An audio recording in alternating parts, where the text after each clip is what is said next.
दुष्काळग्रस्त शेतकऱ्यांसाठी सरकारने जाहीर केलं दीर्घकालीन पॅकेज, तर मराठवाडा आणि विदर्भातील शेतकऱ्यांची थकीत वीज बिलं माफ होणार। सध्याचं पीक कर्जही सरकार भरणार, मुख्यमंत्र्यांची घोषणा।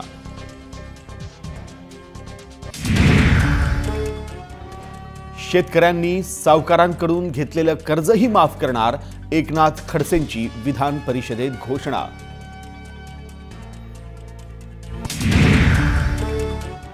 मुंबई विद्यापीठाचे कुलगुरू डॉक्टर राजन वेळुकर यांना मुंबई उच्च न्यायालयाचा दणका। प्राध्यापक नसतानाही वेळुकर कुलगुरू कसे झाले, उच्च न्यायालयाचा सवाल।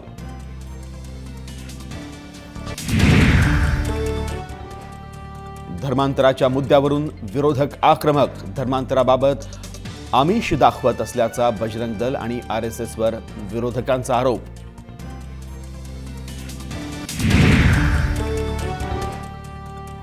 मोहन जोशींच्या माफीनाम्यानंतर अखिल भारतीय मराठी नाट्य संमेलनाचा वाद मिटला, बेळगावमध्येच होणार नाट्य संमेलन।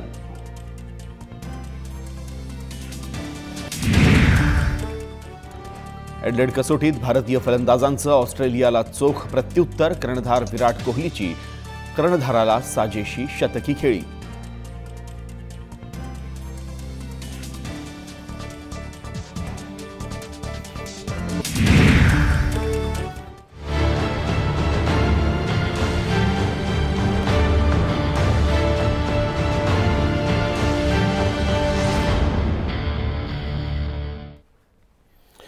मुंबईच्या विकासासाठी पंतप्रधान नरेंद्र मोदींच्या अध्यक्षतेखाली एका समितीची स्थापना केली जाणार आहे। यावर विरोधकांनी हा मुंबईला महाराष्ट्रापासून तोडण्याचा डाव असल्याची टीका केली आहे। दरम्यान मुंबईला तोडण्याचा आरोप निराधार असून अपुऱ्या माहितीवरून विरोधकांचा कांडतांडव सुरू असल्याचं मुख्यमंत्री देवेंद्र फडणवीस यांनी सांगितलंय।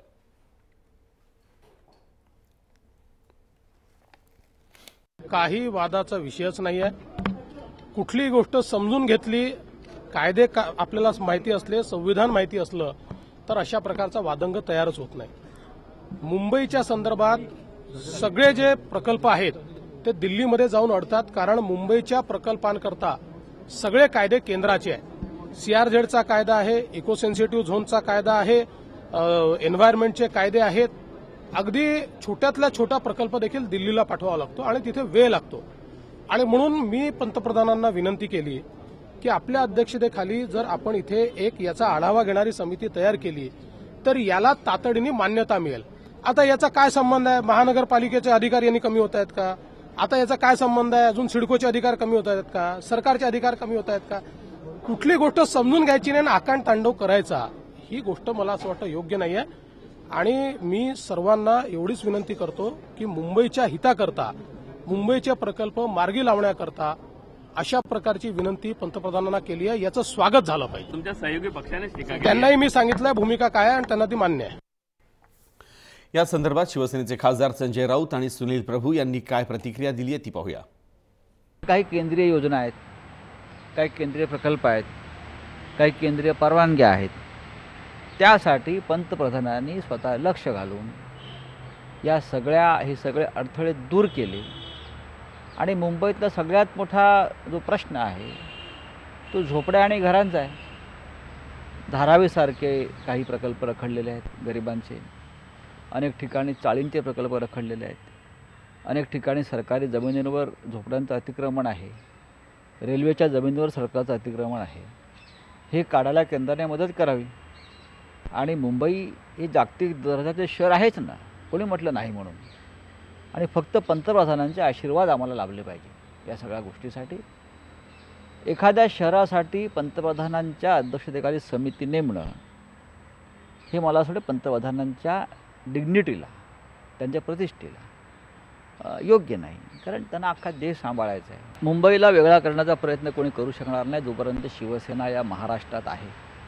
बाळासाहेब ठाकरे नेहमी सांगायचे, जो कोणी मुंबईला वेगळं करण्याचा प्रयत्न करेल त्याच्या नरडीचा घोट घेतल्याशिवाय शिवसेना राहणार नाही।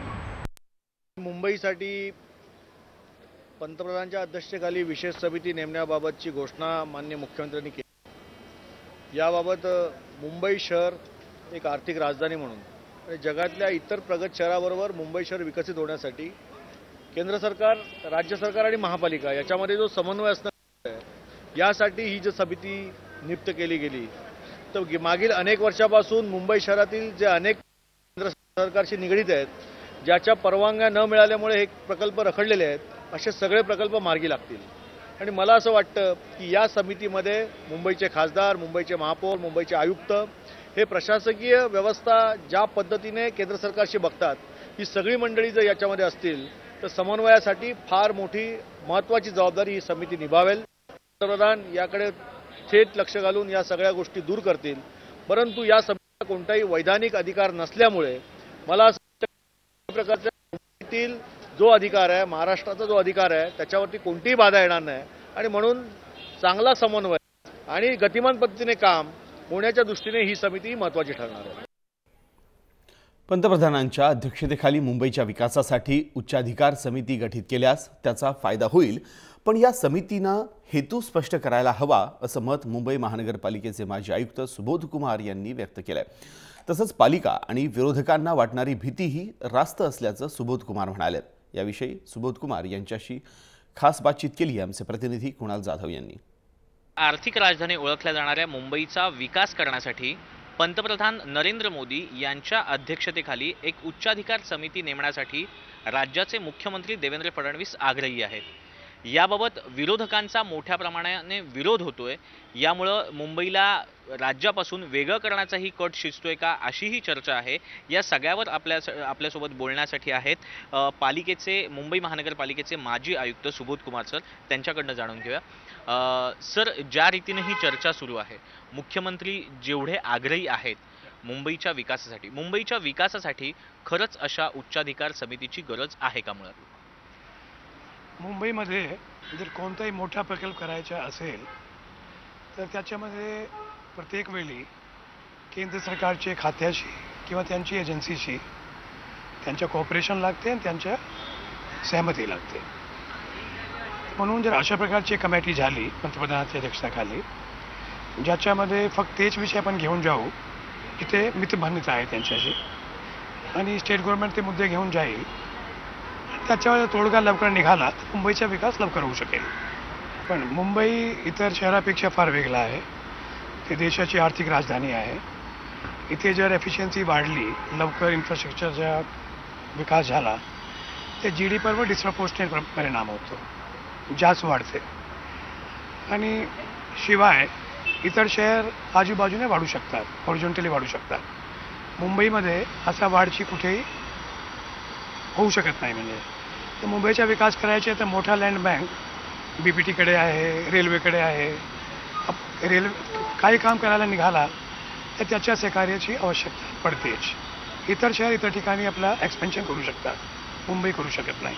पण फक्त महापालिकाचे सोडून रेल्वेची लाईन दुसरी टाकायची आहे तर रेल्वे संपर्क साधावा लागणार.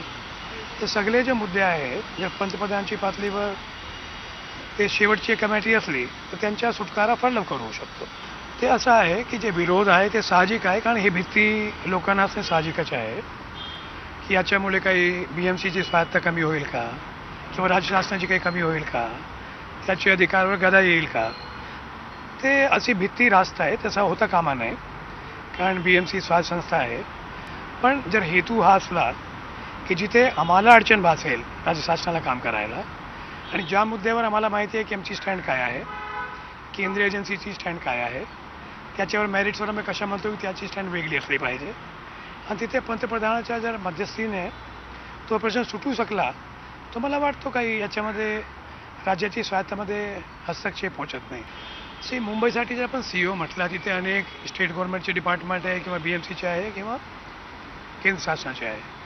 जे राज्य सरकारने जरी CEO नेमला तर केंद्र शासनाची संस्था आहे त्याच्याबद्दल निर्णय घेऊ शकणार नाही, कारण त्यांच्यावर जर वेगळा असेल ही कांट गिव्हन ऑर्डर. ते फक्त म्हणजे एम्पॉवर्ड CEO असला तो जेव्हा आपली स्वतःची एजन्सीमध्ये मतभेद असेल, सगळ्यांचा समावेश असेल, त्यांना जर निर्णय घेण्याचे अधिकार असेल तर त्याचा उपयोग जास्त होईल. दुसरा रोल आहे त्यांच्या कोऑर्डिनेशनचा आहे की त्यांनी सगळ्याशी चर्चा करायचे, मुद्दे आयडेंटिफाय करायचे, नंतर CM ते मीटिंग घेतील, रिझॉल्व्ह करतील. तो दुसरा मार्ग आहे. दुसरा मार्ग उपयोग होईल, पण फारसा काही उपयोग असं मला वाटत नाही. If you are a politically empowered person who can take decision on behalf of all of them and different opinion, तर कामाला गती आहे. पण तो फक्त स्टेट एजन्सीबद्दल, केंद्र शासनाबद्दल त्याचा फारसा उपयोग होणार नाही. हे होते पालिकेचे माजी आयुक्त सुबोध कुमार, ज्यांचं म्हणणं आहे उच्चाधिकार समितीने आपला जर हेतू आधी स्पष्ट केला किंवा लोकांना किंवा पालिकेला आणि राज्य सरकारला जर विश्वासात घेतलं तर हा विरोध आपसुकच कमी होईल. मात्र याआधी त्याने हेतू आपला स्पष्ट करावा. त्यामुळे ही जी वाटणारी भीती आहे विरोधकांची ही देखील रास्त आहे. व्हिडिओ जर्नलिस्ट अनिल निर्मळसह कुणाल जाधव, जय महाराष्ट्र न्यूज. खरं तर संमिश्र प्रतिक्रिया येत आहेत या सगळ्या मुद्द्यावर आणि याच विषयावर आपण आज लक्षवेधीमध्ये चर्चा करणार आहोत. मुंबईच का, यासाठी आपल्या स्टुडिओमध्ये सध्या डॉक्टर राजू वाघमारे आहेत, काँग्रेसचे प्रवक्ते. सर, स्वागत करतो आपलं. यासोबतच केशव साठे आहेत, राजकीय विश्लेषक, जे पुण्याहून आपल्यासोबत असतील. सर, आपलंही स्वागत करतो. आशिष जयस्वाल असतील, शिवसेनेचे माजी आमदार, नागपूरहून आपल्यासोबत असतील. आशिषजी, स्वागत करतो आपल्या चर्चेमध्ये. नवाब मलिक असणार आहेत आपल्यासोबत, प्रवक्ते राष्ट्रवादी काँग्रेसचे, मुंबईहून. सर, आपलंही स्वागत करतो या चर्चेमध्ये. आणि काही वेळात संजय धोटेही या चर्चेमध्ये सहभागी होणार आहेत. मी सुरुवात करू इच्छितो या संपूर्ण मुद्द्याला चर्चेची, ती म्हणजे राजू वाघमारे आपल्याकडनं. कारण सुरुवातीला जेव्हा हा मुद्दा समोर आला त्यावेळी सर्वात पहिली प्रतिक्रिया आपण दिली होती. ती प्रतिक्रिया काय होती पुन्हा एकदा सांगाल आमच्या माध्यमातून, आणि का विरोध आहे आपला या मुद्द्याला, किंवा काय वाटतं आपल्याला या प्रकरणाबद्दल? ज्यावेळी 8 तारखेला ही प्रथम बातमी न्यूजपेपरमध्ये आली आणि देवेंद्र फडणवीसांची घोषणा, तर त्याच्या विरोधात पहिली प्रतिक्रिया काँग्रेसतर्फे मी स्वतः या प्रकरणामध्ये लक्ष घातलं आणि पहिली प्रतिक्रिया मी दिली. आणि ती प्रतिक्रिया अशी होती की जर या मुंबईसाठी तुम्हाला पंतप्रधानांच्या उच्चाधिकार समितीची गरज भासत असेल आणि जर त्यांच्या द्वारेच जर मुंबईचा विकास होणार असेल तर मग या महाराष्ट्राच्या जनतेने, या पुरोगामी महाराष्ट्राच्या जनतेने ज्या बीजेपी सरकारला आता निवडून दिलेलं आहे, शिवसेना त्यांच्याबरोबर सामील झालेली आहे, मग यांना जे निवडून दिलेलं आहे तो महाराष्ट्राचा विकास आणि महाराष्ट्रातील प्रत्येक शहराचा विकास करण्यासाठी निवडून दिलाय. मग जर तुम्ही तो विकास करू शकत नसाल किंवा तुमच्यामध्ये ती पात्रता नसेल आणि जर तुम्हाला पंतप्रधान आणि त्यांच्या समितीची गरज भासत असेल या महाराष्ट्राच्या आणि मुंबईच्या विकासासाठी, तर मग तुम्ही राजीनामा द्या. माझी ही प्रतिक्रिया हीच होती की मुख्यमंत्र्यांनी आपला राजीनामा द्यावा, या मंत्रिमंडळाचा राजीनामा द्यावा आणि या महाराष्ट्राचं सरकार पंतप्रधानांच्या हस्ते चालवावं. कारण जर त्यांनाच करता येत नसेल विकास आणि त्यांचं मत असेल की पंतप्रधानच करू शकतात, तर मग याला दुसरा उपाय काय? कारण दुसरा मुद्दा असा आहे की हे मुंबई जे शहर आहे ते जगातलं एक उत्कृष्ट शहर आणि जगविख्यात शहरांमध्ये याची गणना होते. म्हणजे आज मुंबईची पातळी, ह्या पातळीपर्यंत या मुंबई शहराला ज्या लोकांनी घेऊन आलं त्याच्यामध्ये या मुंबईमध्ये राहणारे लोक आहेत, कष्टकरी लोक आहेत, या मुंबईतले विविध पक्ष आहेत, महाराष्ट्र सरकार आहे, ज्या सरकारने आजपर्यंत या मुंबईमध्ये आणि महाराष्ट्रामध्ये राज्य केलं, महानगरपालिका आहेत, या सगळ्यांच्या श्रेयामुळे आज मुंबई जगातलं एक उत्कृष्ट शहर म्हणून त्याची गणना होते. मग इथपर्यंत ज्यावेळी हे शहर आलं त्यावेळी कुठच्या पंतप्रधानाची गरज भासली नाही, त्यावेळी कुठच्या समितीची गरज भासली नाही. कारण ज्यावेळी तुम्ही ही भूमिका मांडताय त्याच्या आधीच्या जर या बीजेपीच्या भूमिका आपण लक्षात घेतल्यात तर तुमच्या हे लक्षात येईल की बीजेपीचा हा छुपा अजेंडा आहे आणि त्या अजेंड्याच्या अनुसरून त्यांच्या या भूमिका प्रत्येकाचा स्टेप बाय स्टेप यांनी या भूमिका घेतलेल्या आहेत. आणि म्हणून माझं म्हणणं पहिल्यांदा आमचं म्हणणं असं आहे की जर देवेंद्र फडणवीसांना हे महाराष्ट्र सरकार आणि मुंबईचा विकास करता येत नसेल तर मुंबईकरांचा तो अपमान आहे. आम्हा मुंबईकरांनी पण त्यांना मतं देऊन निवडून दिलेलं आहे आणि जर तुम्हाला विकास करता येत नसेल तर तुम्ही राजीनामा द्या आणि सरकार, महाराष्ट्र सरकार पंतप्रधानांच्या आणि त्यांच्या समितीच्या हस्ते त्यांना चालू करायला द्या.